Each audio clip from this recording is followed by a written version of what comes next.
It's very, very easy now for Bitcoin to be argued as a credible investment now that you've got these ETFs, you've got BlackRock recommending allocations as high as above 70% in some analyst reports. Fidelity, I think, is 3% allocation. You just run that, say 3% of $550 trillion goes into Bitcoin, multiplied by anything from 1 to 5x, depending on where we are in the cycle. You get to some very large numbers very quickly. The rise of Bitcoin exchange-traded funds has broken down previous barriers, seamlessly connecting institutional finance with digital asset. This isn't just an evolution.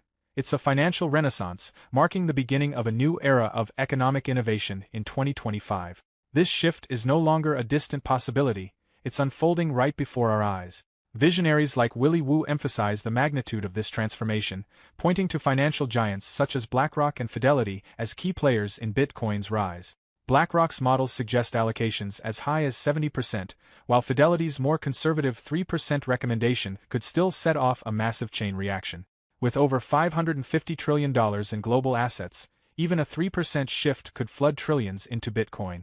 Wu predicts that such an influx could quintuple Bitcoin's value, triggering a meteoric rise that will reshape global markets. This year, Bitcoin has evolved from a speculative investment to a strategic cornerstone in institutional portfolios.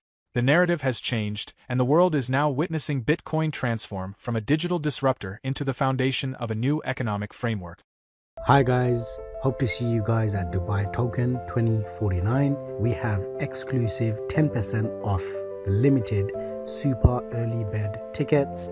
Click the link below. This pass will grant you access to speaking sessions, networking app, exhibition hall, daily networking drinks, and also included breakfast, lunch, and coffee breaks, all included the package. I love to see everyone there.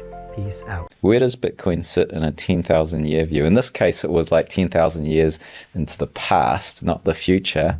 But we can get to that. And really, it was like, if you were to look at the fundamentals of money, we started off with, commodity money. And we basically built this kind of Lindy effect on gold and silver as money, because these things were very hard to get more of, very hard to inflate the supply.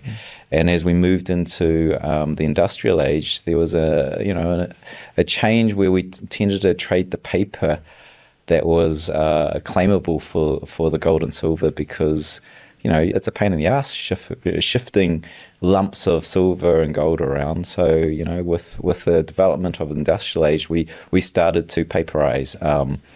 Paper's much quicker, and then now we're in a digital age, and what we're seeing is a lot of online banking, a lot of digital payments, but that stuff's not internet native. And really, fundamentally, Bitcoin solved this thing that was thought to be solvable, but it took until the Satoshi white paper in the tail end of 2008 to solve.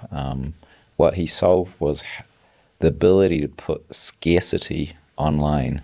Because up till then, I send you a JPEG, you can just copy it to infinity. And so by putting scarcity online, it was the first time we could actually have a real internet native money.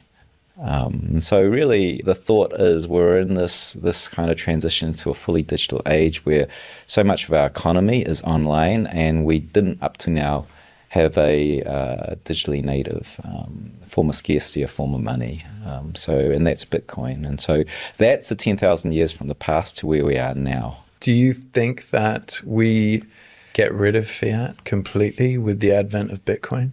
Yeah, this is a really interesting thing when you look at 10,000 years of money, and you find that, we've had first inklings of gold coins and stuff for I think 700 BC. Now we talk about money going from, world reserve currencies changing every 100 years.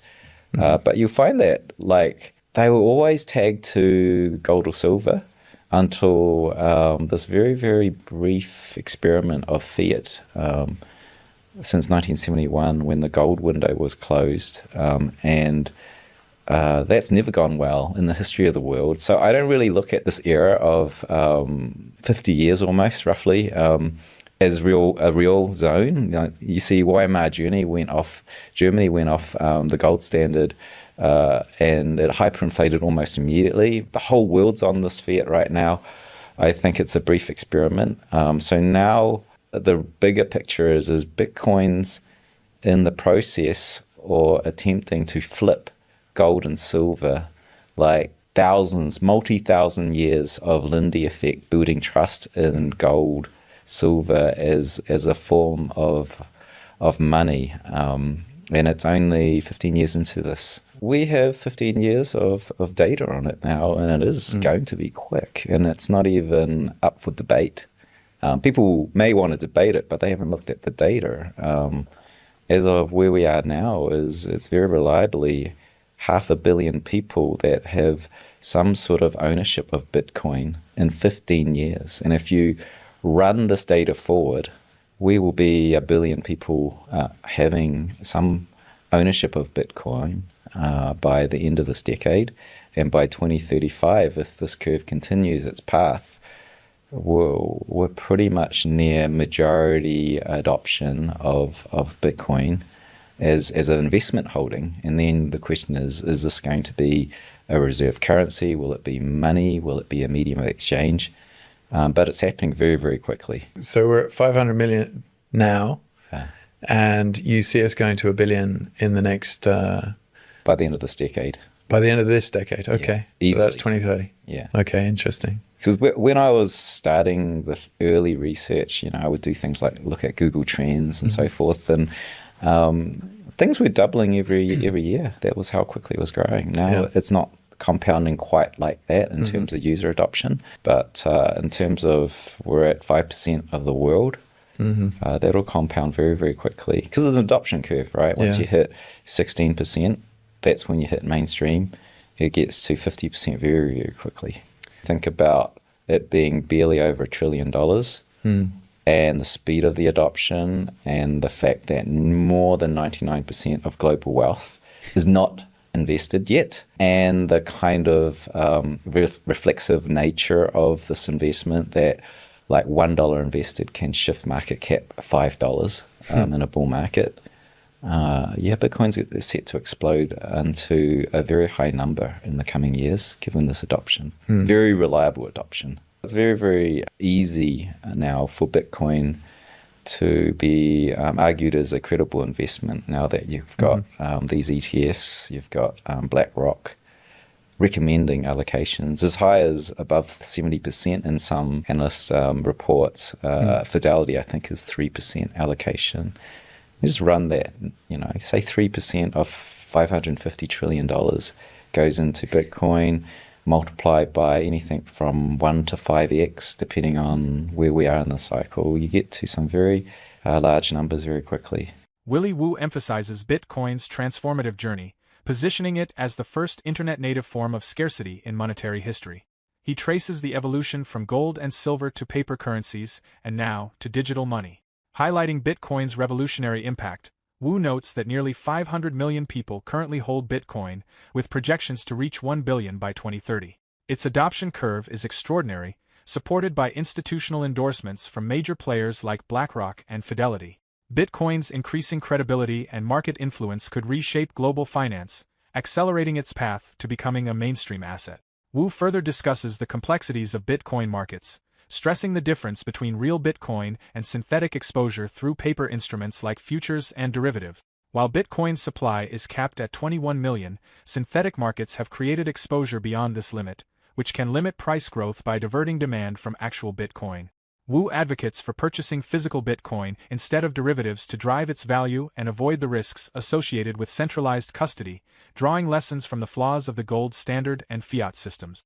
Everyone knows there's only 21 million Bitcoins that'll ever be made. But I'm saying that with synthetic exposure, we may have exposure of 42 million Bitcoins available. Quite simply, before futures and options came onto the market, if you wanted to buy a Bitcoin, someone with Bitcoin had to sell it to you. And people didn't want to sell their Bitcoin. And this is very much the case in 2017. Bitcoin rallied from $150 in 2016 to $20,000. And you notice the price went exponential because as people wanted to buy this, price had to rally because the people selling it was so few. So few people had it. Fast forward another 4 years, and the CME now has liquidity. All the exchanges, for the most part, were starting to offer futures, perpetual swaps, derivative instruments. Now suddenly, someone on Wall Street with, this thing's a bubble. I want to short this. You just front your US dollars and say, I'll sell you that exposure. And so effectively, anyone going long didn't have to buy the Bitcoin. They could buy the paper instrument. And now anyone with US dollars could also sell you that Bitcoin exposure. So indirectly, there's only 21 million spot Bitcoin, but the exposure for people who are only interested in the movement of price, they could access the synthetics, and there could be 100 million synthetic contracts of one Bitcoin equivalent to be bought. When we talk about the spot market and a real Bitcoin, that's secured by energy, and that is a very fair ledger and very hard to corrupt. Once you create a paper market around trading synthetic exposure to it, it creates kind of a dampening effect of how high the price can go. Because if there's a lot of people needing access to Bitcoin exposure, then a lot of people with fiat and you can print infinite fiat can fulfill that. So I always say, if you want to go long Bitcoin, you should not buy the paper, you should buy the real thing, because you're going to further the case of the price going up. And, to be clear, I'm highlighting a risk. This risk is not really that large right now, because we're somewhere around 2 to 4% of the total market cap of Bitcoin in paper, whereas gold is 100%. Yeah. So it's still very low. I think that Bitcoin, if it grows quick enough, Bitcoin is barely over $1 trillion. The US M2 is 25 trillion, something like that, in the mid-20s. Yeah. So if Bitcoin starts to approach USD market cap, and it can do that quickly, over the coming decade, and then it becomes quite immune from that type of paper attack. Do you consider the ETFs to be paper Bitcoin, or are you happy with the one-for-one? It's a different risk with the ETF, because the ETF is spot. I'm tracking it on chain as well, because when you buy more ETF, more spot Bitcoin flows into custody. Yeah. So in that regard, it's helping this balance where institutions can now buy spot through the ETF. That's a different kind of risk in that we've all said, not your keys, not your coin. And if we get enough centralized entities that are holding the Bitcoin, then it opens up the risk of nation states basically taking control of that. And that's exactly how we ended up in fiat. Gold standard was great, except it was many, many nations that hold the gold reserve, and then Bretton Woods meant that it would be the US that would hold the gold in Fort Knox, and everyone would trade to the US dollar, and the US dollar could get the gold if you claimed it. And at some point in 1971, Nixon closed the gold window, and they snipped that claimability. Number one, the gold was never audited. Right? We never knew if all the money in the world in this one spot, and it was never audited. Bitcoin, every second we know the audit of that and who holds it. And number two, currently it's so decentralized, the government cannot seize it and then snip. In a new Bitcoin standard, if you're denominating in Bitcoin, they cannot snip it if it's decentralized. So that's the risk, I think. It's the risk. Currently, there's a lot of liquidity coming into the system, meaning governments are printing more money.